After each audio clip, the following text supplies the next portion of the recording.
For the last time, we're giving you the opportunity to ask your tough questions to our expert panel. You've submitted your questions, I have them in front of me, and now it's time to put them to the panel. I'm Andrew Harper, and this is Quickfire Questions. Joining me, as always, are our expert panelists, Dr. Justin Thacker, Sandra Brower, and Jude Livermore. Dr. Sandra Brower, should I say. How are you all? We're good. Yeah, well, thank you. Excellent. Sandra, let's start with you. Is it true that it doesn't really matter if there's a heaven? Oh, wow. That's a that's a good question.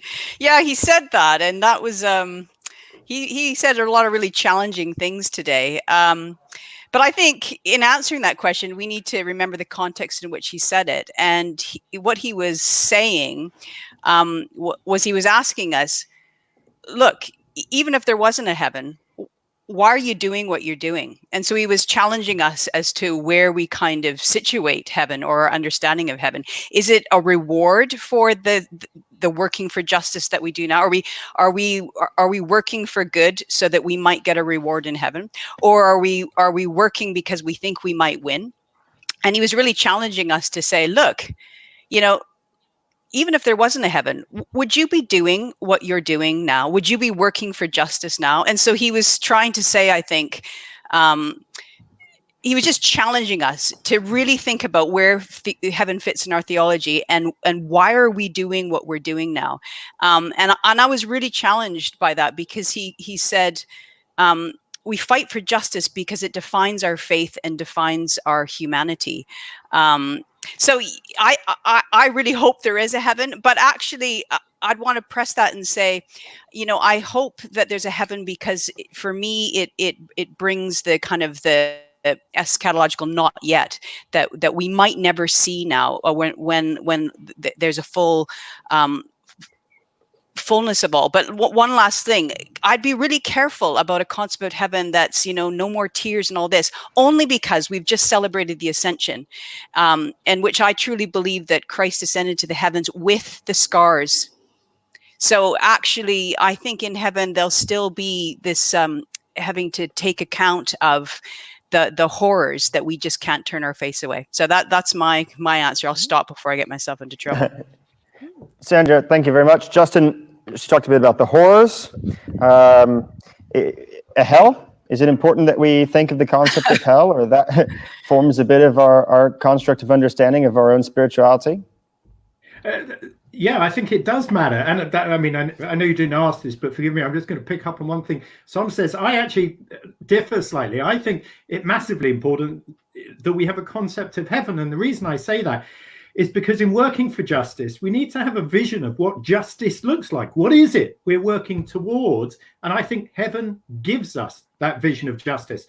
So for the same reason, I think it's important that there is some reality called hell. Now, what do we mean by that? What do I mean by that phrase? I'm actually what's called an annihilationist, which means that my view is that when you die, if you are going to be eternally condemned, then there's a moment of judgment before Christ, but then you cease to exist. That's the view called annihilationism. But that is a view of hell. So I don't believe in hell in terms of an eternal conscious torment. But do I believe there's an eternal destiny where people are separated from Christ, from the kingdom of God forever? Yes, I do believe that. And I think it's important, actually, as a counter, I suppose, to this vision of justice that heaven gives us. And the whole point of both is so that we know what we're working towards during this life. It's not about passivity, as I said yesterday. It's about generating an active spirit that says, I want to build the kingdom now, as our song says. Sandra, I want to come back to you for a second. Do you think Miguel really doesn't care if there's a God, or doesn't care what our theology is or his own theology is? Yeah, and again, I think he was saying those things kind of to be a provocateur, because I actually think he really does care if we have a theology. He just cares that we have a good theology, and I think that's his well, I think that's his point. That yes, I think, of course, he cares about our theology. He's just really pushing us to make sure that our theology isn't one that is a theology of a hopeless hope. So I think he does. I think he does care about our theology.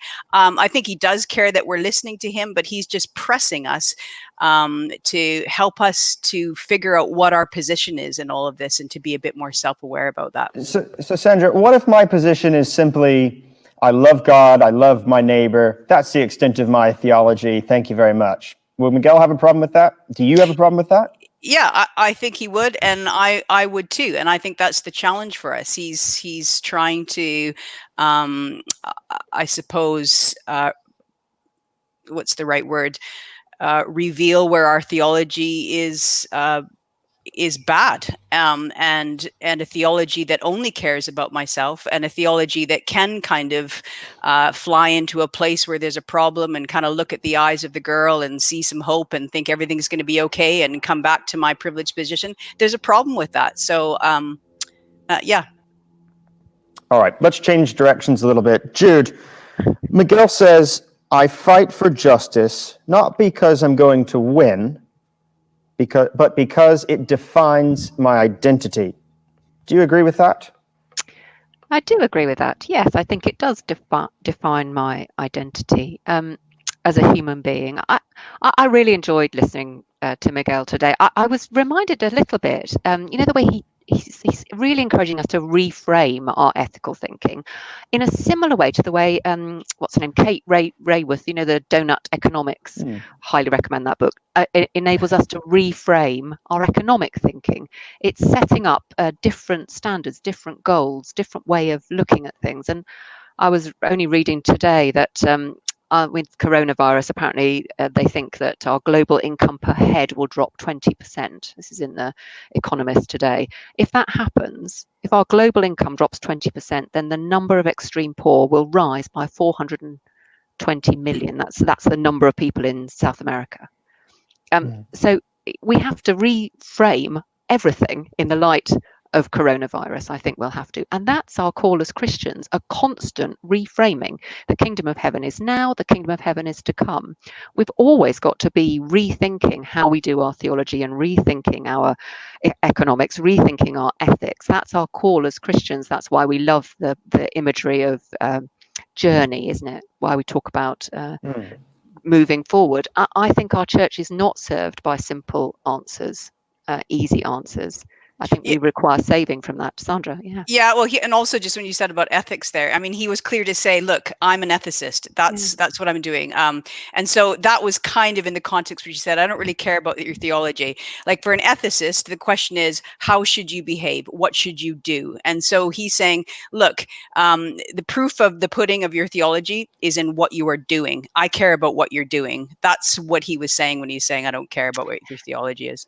And he used the word praxis a lot, didn't he? And praxis is, what you do is affected by what you think and what you feel. So those things are connected. And, it's when you've got the dissonance between them that damage occurs in a human being. Unless what you think and what you feel is the way you act, then, that's when the breakages happen. Jude, I want to follow up on the original question. I'm an American, and as you know, Americans like to win. And if we enter into something and we don't win, we just pretend we never actually fought it. We kind of just rewrite history a little bit. So what's the point of us Christians fighting for something that we might not win? I'm not an American. I'm used to losing. I don't know, play up and play the game. That's what I would have been told as a child. I don't know. I think there's something about playing the game properly. We are called to play the game. It's not about winning and losing, because every time you win, someone else loses. So I think I'm a human being. I'm created in the image of God. The God bit in me, the good God bit, wants to make the rest of the world good and godlike, and that's the bit that I want to liberate. That's the bit of me that wants to do the good thing, irrespective of whether it makes any difference. I don't know. I've been all my life trying to make things a little bit better, and I really resonated with Miguel when he was saying, I've been in this for years and nothing's made any difference. In fact, sometimes it's worse. I look at the politics today. I've always been up for justice, and now I look at today's politics in the UK, particularly, I might say, and I see very little justice, actually. But that's not going to stop me engaging, because if I don't engage, if not me, who? If not us, who? If not now, when? Who's that? John Lewis. He's an American. Come on. Yeah. Justin, I've heard Miguel say this as well, something that Jude said.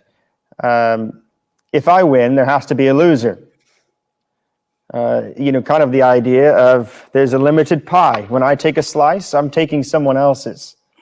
I know you and I disagree drastically on economic policy, but what do you think about that statement kind of as a general term?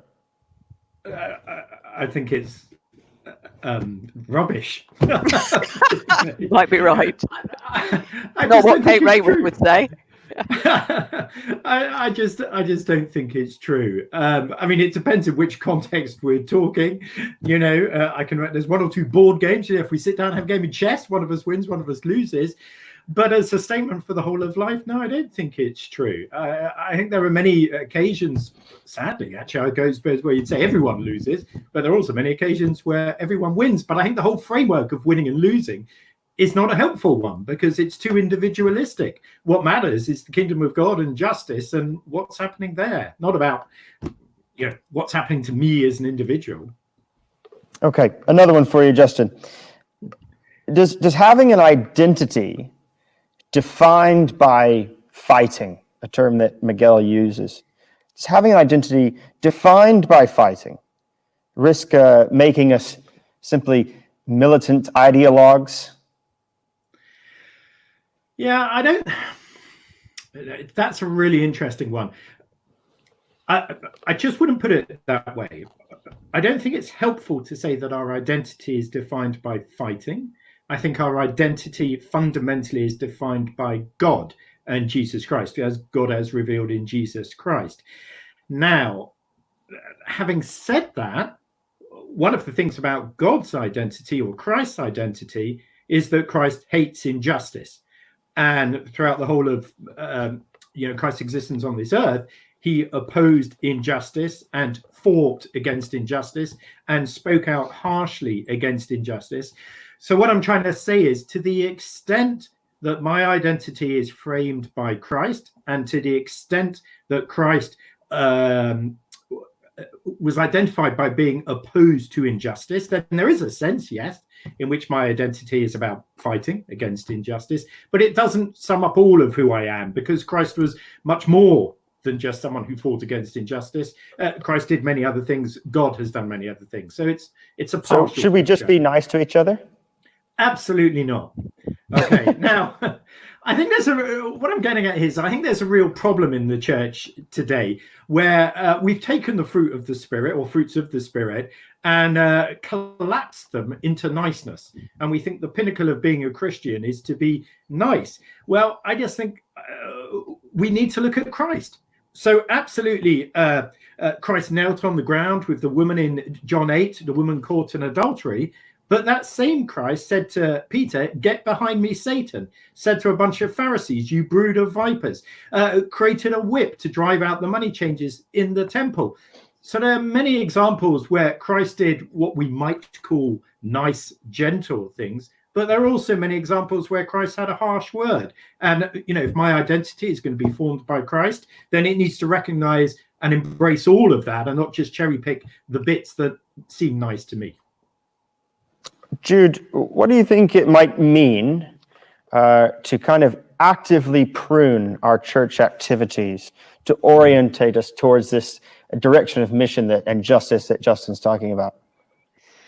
Well, we might. I'm looking at the head of mission here for the Methodist Church. we are being offered that opportunity, actually, aren't we? At this time, the budget for the God for All strategy, which will come to the conference this year, Methodist Conference, has had to be radically pruned because of the economic times that we're in, and there'll be other churches across our Connection probably across our globe are having to radically prune some of the stuff that they're doing because they don't have the resource to do it. They don't have the financial resource, but of course we still have ourselves, and we are the best resource. We have no other ability other than ourselves, do we? Christ has no hands but your hands. That simple prayer, but an effective one. I think you asked me what would it look like to prune. Well, it always depends on who does the pruning, doesn't it, whenever you're doing anything like that. And if you follow RHS guidelines in this week of the Chelsea Flower Show, you'll know that different things have to be pruned differently. Otherwise, if you prune your roses at the same time as you prune your wisteria, it's all going to go horribly wrong. So there's a wisdom, isn't there, in how you do those things. And I genuinely believe that wisdom comes from the collective knowledge of the people of God. So when things go wrong, it's when one person in a church decides these are the things that are going to be pruned. I think we have to be doing that together. One of the reasons I love Methodism is that we're pretty good at making sure we've got a lot of wisdom in a room before we make any decisions. Now, sometimes that drives me mad because it takes us ages to make a decision, but the idea of conferring, of proper conferencing to make some decisions about what God is saying to us at this time, how do we follow what the Spirit is doing now rather than what the Spirit was doing 20 years ago? How do we do that right? That's the question, and you can only work that out in collaboration with others. Have I answered? I don't know what God is saying. Yeah, that answers my question. I don't know what God is saying now, but I certainly know what my news feed is saying right now on my phone. And I'm seeing so much stuff about a senior unnamed, we'll leave him unnamed, government advisor making some extracurricular trips. Sandra, what can the church do? What should the church be doing right now to kind of call this type of injustice out? Well, it's interesting. The stuff that I've been reading just in the wake of all of that, the word that keeps popping out to me is integrity. And I guess what I'd say is, yeah, definitely backing up what Justin said, there is a place for righteous indignation and fury about things. But also, I just think whenever the question of integrity comes up, it's also a finger pointing back at ourselves. I really do think that we do need to press for integrity, but it's the things when we see it going awry in other places that we just really need to look at our own lives as well. I mean, what these whole seminars have done, actually, they've done that to me, just kind of think, gosh, where do I stand in this? And, I can spout this as a theologian or that, but, where's my integrity? Where does the rubber hit the road for me? But I think we do need to we have to call it out. And we have to say what is blatantly wrong. We just have to be prepared that same kind of light needs to be shone in our own lives as well. So it's a necessary place to be as a church, but it has to be done with transparency and humility. Justin, there's a lot of debate around, there's little debate, it seems, of the public, but it's some debate within the government on what he did was right or wrong. Miguel also seems to set some parameters on what's right and wrong, and many ethicists do this. But who sets or defines those? Who sets the boundaries of what's right and wrong? When one ethicist disagrees with the other, there's that gray area in between. What do we do with that gray area? Is it Miguel that sets this? Is it just the best-selling ethicist? Is it you, Justin, that sets this? No, that one's an easy one to answer. Definitely not me. I mean, this is a really difficult question, isn't it? I mean, obviously, the easy answer is to say God defines the boundaries of what's right and wrong. The question is not who defines the boundaries, because in one sense, I think that's simple. It's God. The question is, how do we know, what God is saying in any particular situation, in any concrete situation? What should I do, or what should we do? Going back to what Jude was saying earlier about this discussion. And that's where I think, I'd agree with Jude that I think discerning God's will in a particular situation does take all of us. It's not about one individual.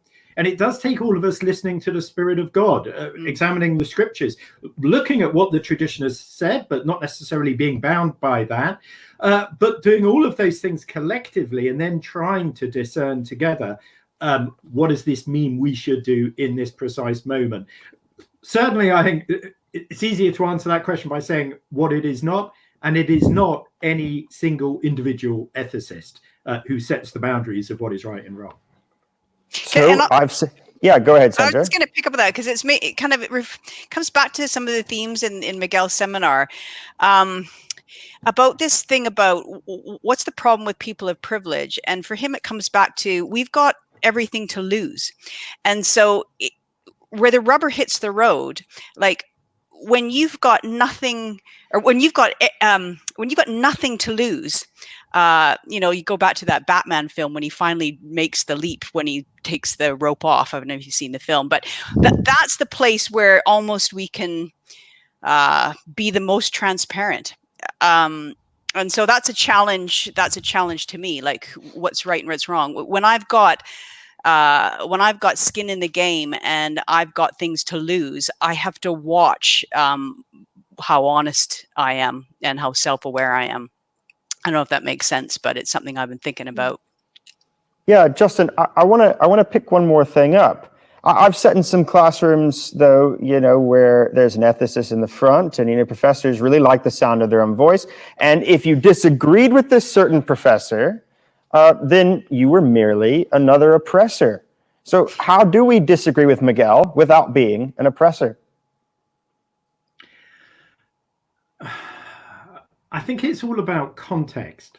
Okay. And so, we have a particular context here. This is a festival at home, video feed. And so I've quite freely said, what I like about Miguel, but where I disagree with him. But that's this context. I suppose if I was having a face-to-face conversation with Miguel, perhaps in a coffee shop, I'd have the same views, but I might present them more gently. I might try and listen a bit more, but I'd still probably think the same thing. If I was in class and he was my professor and I was one of the students, I'd probably still disagree, but I might do it even more hesitantly. So I think I would reject the notion that simply because you disagree with, for instance, Miguel, that necessarily makes you an oppressor. I think that's far too simplistic, but it might be the case that you are speaking from a particular position of privilege and in some sense are representing some kind of oppressor group. But I just don't think there's any kind of automaticity about that. It doesn't necessarily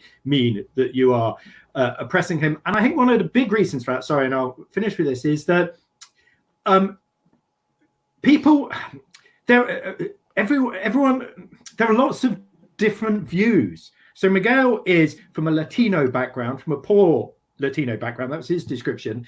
But if we took, 1,000 people from a poor Latino background from urban city centers in the States, they would probably still have 1,000 different views. Miguel doesn't speak for them all. He speaks for himself. Okay, let's pivot off of Miguel. We've paid him a lot of attention here. Let's look at some of the stuff that Evelyn said in the short amount of time we have left. Jude, we've talked a lot over the week about the role of parents and maybe those trusted adults that we have, but the role of parents in teaching and protecting children and young people. But what do you think the role of the youth worker, the youth leader, the youth pastor should be? That's a great question, and I'll love it. My background is youth ministry.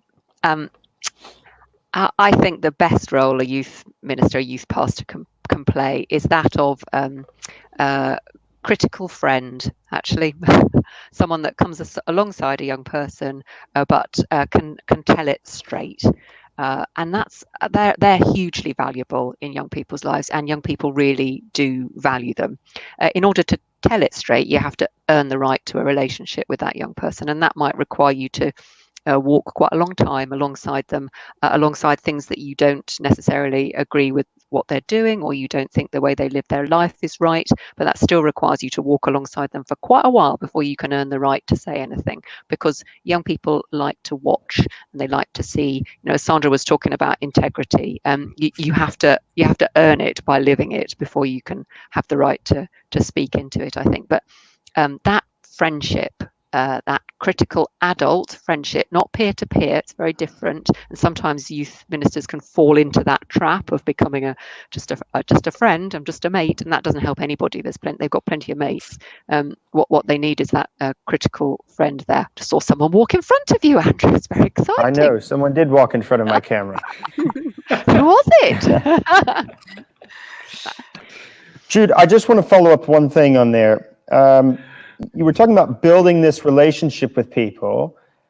How can youth leaders protect youth without breaching confidence and privacy? If we find out something that we need to let someone know, how do we maintain that trust with that youth and also make sure they're protected? Because you never should have promised it in the first place. It's really key. It's one of the first skills I think youth workers need to learn, is when you come into a situation where you're making friends with young people, that you remain an adult, and as such you have certain responsibilities, and they need to know that you're not there as a friend, you're there as an adult. And therefore, if you see anything that terrifies you, you're going to have to, as an adult, pass that on to someone else. Now, you can set all kinds of boundaries around that. That doesn't mean that you're some sort of telltale that tells everything, but that is about having open and honest conversations with those young people, so that you've set the boundaries clearly ahead of time. And you don't have to do that by doing some really boring kind of, let's set the rules of this youth club. There are ways of doing that which are clear and contractual almost, and without being let's play some sort of game where we set the rules that everybody knows we're not actually going to live by. Sandra, why do you think the church, or has the church, made sexual issues in general, but particularly looking at teen relationships, such a taboo that it makes it very uncomfortable for teens within the church and within their own families, especially Christian families, to even talk about issues around sex? How do we address that? Gosh, that's a really good question.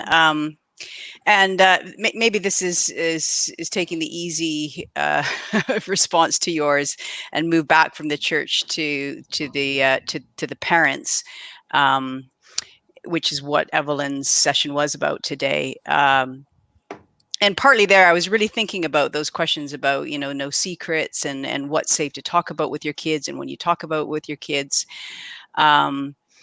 And I think your phrase taboo it hits the nail on the head there, because as soon as our kids think that something is a taboo subject, they're never going to talk to you about it. And so there's ways, I think, for the church, I suppose, and for parents to, how do we ensure that things aren't taboo, that it's a safe space? Even for no secrets for our kids, you got to ask yourself the question, why do they want to keep it a secret in the first place? And can you kind of dig back? Is it, for at least for my kids, loyalty is a massive issue for them. They want to be loyal to their friends. They don't want to rat out on their friends. And so they're afraid to, share information that might be need to be addressed. But they're not thinking about that. They're thinking about loyalty issues and what that's going to do with their friends. So you've got to find ways to make it safe for them so that they realize that they're not going to break loyalty with their friends. I'm probably really skirting that question there. It's a really tricky one, but I think I want to keep back to saying what we've been saying in the last few seminars. We can choose to keep these things taboo and shove them under the carpet, but to our own peril. And I think we just need to be prepared to be a bit embarrassed. And you can talk about that at a church level, but as I got to get past that as a parent first. I need to get past that embarrassment and or bring up my kids so they're not embarrassed by things. And so that's all about coming back to talking to your kids and making it feel that it's a safe space for them to talk about some of this stuff. Justin, yes or no? Final question. I need a yes or no here. Is it really possible to have a no secrets policy with your kids? No. All right. Think about how many no's there were. All right. It's A big okay thank for you. your kids. Yes or no there, Justin? Sorry. Okay. A big thank you to our panel. It's been great to be with you over this weekend. We've really enjoyed your answers. Thank you for answering these tough questions. I'll now hand it over to Ash.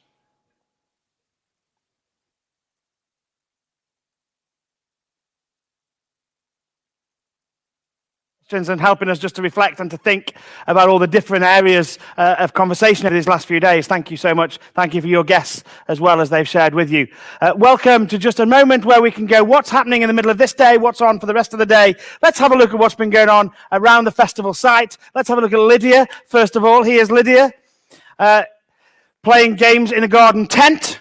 Let's have a look at Kate. Let's fly through some of these. Let's have a look at Kate as well. Kate's taking down their garden tent after their weekend festival.